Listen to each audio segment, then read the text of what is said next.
Hello everyone. I did not plan on making this video, but last night things happened on X in the wake of the feud between Elon Musk and Donald Trump. A post aimed at Elon Musk was dropped allegedly by none other than Matthew Brown, the whistleblower recently presented to the world by investigative journalists George Knapp and Jeremy Corbell, the very person behind the Immaculate Constellation memo for the Congress. You can see the post on the screen right now, and there is a lot to unpack here. First, the disclaimer. While it seems to be posted by Matthew, there is no absolute guarantee it is actually him behind it. Second, the post may have been written by a person whose mind is not in the best of health, so please take those mentions into account. It starts with the notion that the USA is in possession of an AI system capable of accurately predicting future events. This idea was already mentioned before in several variations. The most obvious candidate for such a system is of course sentient, a complex network of AI and satellite surveillance system used by America for quite a few years now. Harvesting enormous amounts of data, its capabilities are not fully known to the public, of course. There are also mentions of something called Project Looking Glass, which according to the knowledge available is a full-scale AI simulation of real world, which enables accurate predictions of events. My thoughts went even further to a system like LiAV, possibly an advanced AI system described on the Forgotten Languages website, which is partially atemporal and with effective access to what we could call parallel timelines along with the past and the future.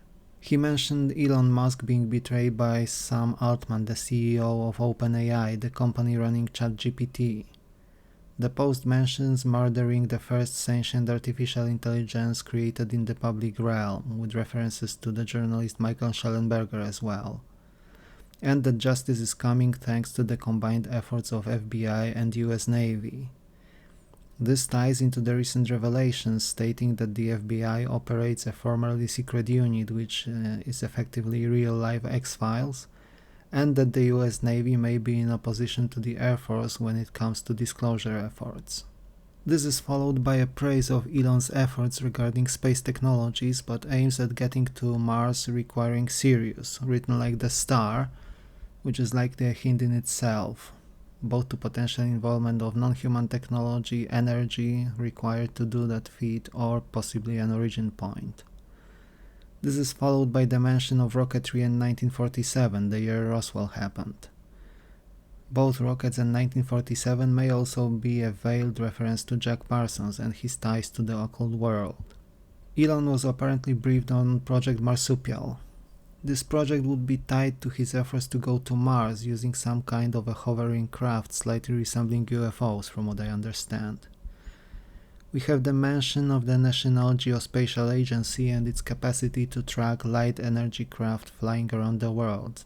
Would it mean orbs, UAPs? And a hint to cardinals, possibly indicating a location tied to the sports team, possibly St. Louis or even the Vatican.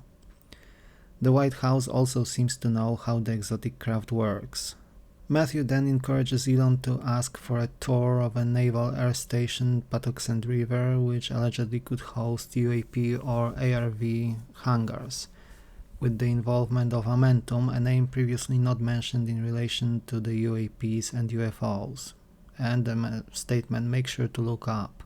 Then we have the indication that Elon has been manipulated and deceived, especially by people who love Jesus, which could possibly mean the factions within the government and the DoD, who claim the UFO phenomenon to be demonic in nature. It is also interesting that he actually tagged Jesus in the post for some reason. Then he calls the billionaire, saying that if he is serious about saving us from ourselves and the others, whoever the others may be in the context, I presume this means non-human intelligence, and included hints to contact Jeremy Corbell and George Knapp. The post is concluded with occult references and Aleister Crowley-style acronyms used. Whatever MMTU refers to is unknown. Aborimon is an Enochian angel, a rumored non-human entity from the system of Enochian magic, created by the famous John Dee, advisor to Queen Elizabeth I, and Edward Kelly in the 16th century. It is allegedly a very powerful system of magic, but also one of the strangest ones, and many people claims that the angels present in it are not your typical Abrahamic messengers of God. To me, their descriptions always seemed more alien, hint hint. Aborimon seems to be a being associated with Abaddon Apollyon, so basically a reference to the end times from the Apocalypse of St. John. Occult references do not end here. The X-handle of the author is Son of Abramelin. This is a reference to the infamous occult ritual of Abramelin the Mage, which requires effectively full 6 months of solitude, chastity, fasting, and so on, in order to attain the knowledge and conversation of the Holy Guardian Angel, often considered to be one's higher self, superego, whatever we wish to call that. Some people also claim that this ritual is effectively a tool of contact with actual non-human intelligence too. So this is probably just scratching the surface of what is going on here. On the one hand it reads like ramblings, but on the other it could as well be a trigger for catastrophic disclosure if we keep an open mind. What are your thoughts, dear viewers? I am quite intrigued, and while I doubt Elon will react to the post, especially in the public domain, I will be interested to see what the fallout here is. In the meantime, stay tuned for more reviews and news. Thank you for watching, like and subscribe if you enjoyed the content, and I will be back with you soon in another video. Take care.